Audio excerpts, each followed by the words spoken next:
box as well. You can send them to Raghee, that's R-A-G-H-E-E dot Horner, H-O-R-N-E-R at ibfx.com. Okay, and let me go ahead and tackle some of these questions here, or comments, and then we'll go ahead and resume moving on to a quick wrap up of the MACD histogram. We'll talk about the instrument monitor, and then we'll get into pivots and the CPR. Okay, so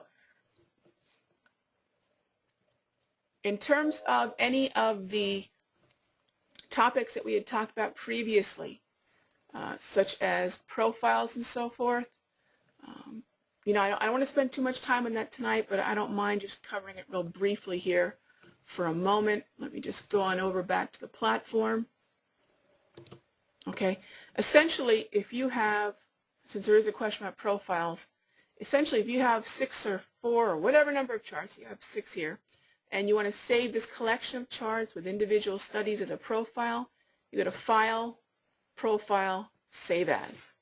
Okay, that's it. So again, once you put the particular studies that you want, once you have the particular time frames that you want, whatever this looks like in terms of these charts and their studies and their view, when you click Save As, that's going to become a profile. It will prompt you for a name. I usually have profiles set up to either a particular strategy or the actual pair. So for example, I would probably call this EUR-USD and click OK. Okay. All right, so got another question here. How and when do you decide that the market's trending, or if it's going sideways? A great question, and actually we will be discussing that in a future series. In fact, I have a very unique tool and a very unique methodology to do so. In fact, not to beat my own drum, but I don't know of any other methodology that works as well as what we're going to discuss later on in this series.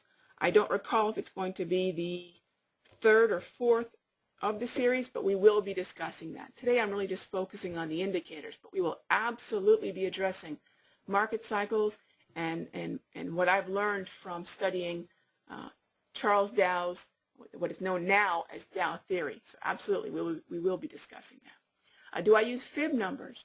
That is a tool that I like to use, and I do believe we will be discussing that on the big Saturday webinar when we get to put all the tools together, and we will probably touch upon that in one of the videos. I believe it'll probably be the 4th one.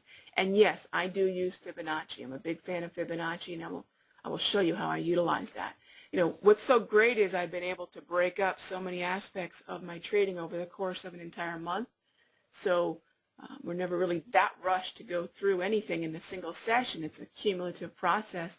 Well, I share with you, you know, just my view of the markets, the way I analyze things. It's not a matter of right or wrong, but you're seeing inside one trader's view of analysis. Okay?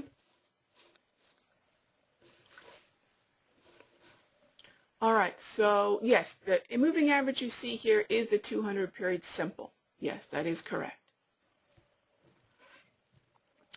In terms of the difference between the built-in MACD, even for those of you that are utilizing the OSMA, the oscillator of the moving average, and what I'm talking about here today, the MACD traditional as available at the ibfx.com website, you know, there's a number of ways to display an MACD, and again, the way that it's available on the downloaded Interbank FX, they call the traditional. And what it does, it displays both the 12 and 26 period EMA as lines, and then the difference between the MACD and its signal line displayed as a histogram. Okay, that's the difference. Again, it displays the 12 period and the 26 period EMA, exponential moving averages, and then the histogram you see displayed is the difference between the MACD and that zero, the MACD and its signal line. And again, that's the histogram I was discussing, with the zero line dividing what I term a bullish type histogram versus a bearish type histogram. And it's the histogram that I really focus on. That's That's the way I look at it. Okay. All right, so let's go ahead and start wrapping up our discussion of the MACD. So again, what I like to do is focus on that short-term momentum. And I'm going to go ahead and show you the traditional, since you've seen the standard on this chart.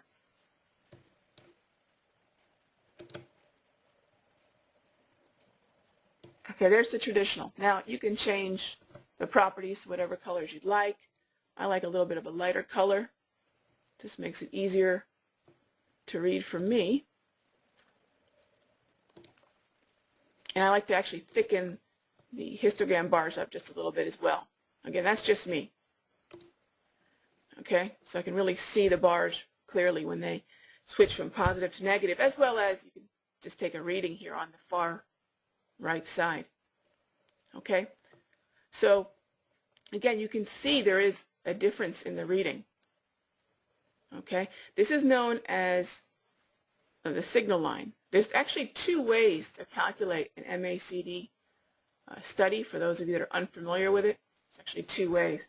If you were looking at an MACD, you can do the oscillator or you can do the signal line.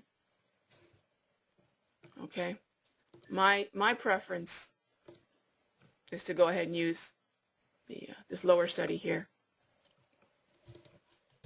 Okay, and again, just an example of potential ways you can use it.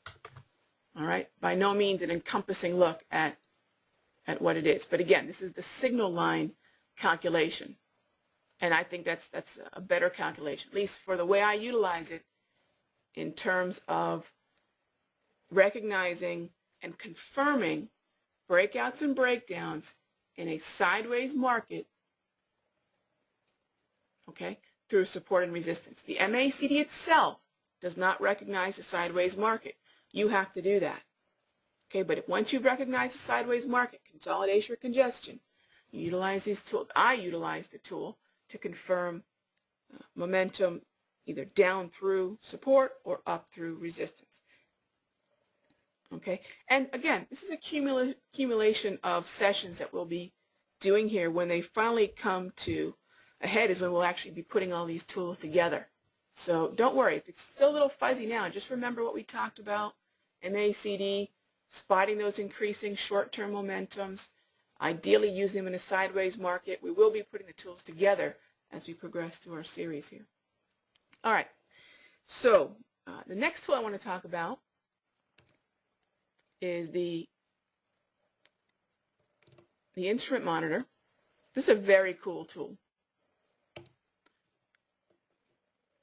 I'm going to go ahead and put it up on this chart.